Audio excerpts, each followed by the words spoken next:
Everybody, optimal success trajectory की online classes में आपका स्वागत है। आज हम लोग डिस्कस करेंगे पावर के विषय में। तो पावर के बारे में कुछ पॉइंट्स हैं। The first point is it is the rate of work done. I repeat, it is the rate of work done. Second point is it is a scalar quantity. Third is it has dimensions. आप देख सकते हैं कि जो इसका dimensional formula है वो है m1L2T-3।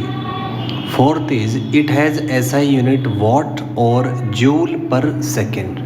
Fifth point is it has CGS unit erg per second. Next is power can be defined in two ways, either as average power और either as instantaneous power.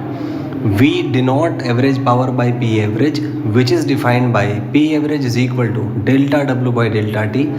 Delta W is the work done and delta T is the time taken. And instantaneous power is defined by dW by dt, which is slope of WT graph.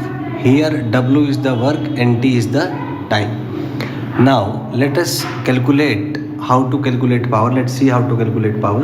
So calculation of PT. Mathematically, PT is equal to dW by dt, that is d by dt of f dot s. तो f dot ds by dt, ds by dt को आप v लिख सकते हैं, तो ये आएगा f dot v।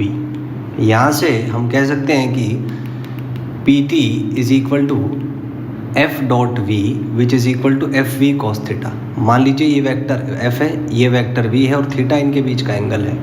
तो थीटा अगर 0 होगा तो P मैक्सिमम होगा, क्योंकि कोस 0 पर मैक्सिमम होता है।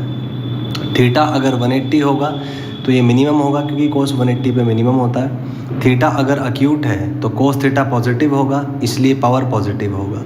और अगर पावर पॉजिटिव होगा तो स्पीड बॉडी का वो इंक्रीज करेगा। थीटा अगर 90 है तो कोस थीटा 0 होगा, इसका मतलब पावर 0 होगा, इसका मतलब स्पीड जो है वो कांस्टेंट रहेगा। थीटा अगर ऑब्ट्यूज है तो कोस थीटा नेगेटिव होगा, इसका मतलब पावर नेगेटिव होगा, इसका मतलब स्पीड डिक्रीज करेगा।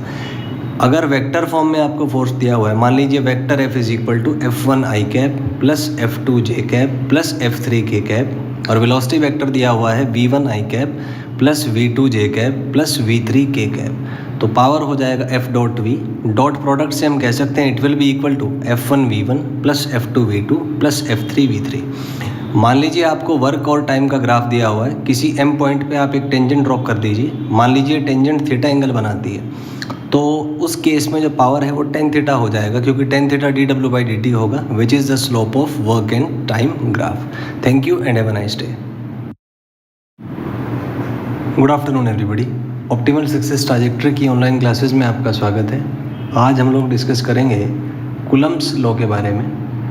तो कूलम्ब्स लॉ बेसिकली फोर्स के बारे में बताता है कि अगर 2 पॉइंट चार्जेस हैं हमारे पास Q1 एंड Q2, तो उनके बीच में जो इलेक्ट्रोस्टैटिक फोर्स लगेगा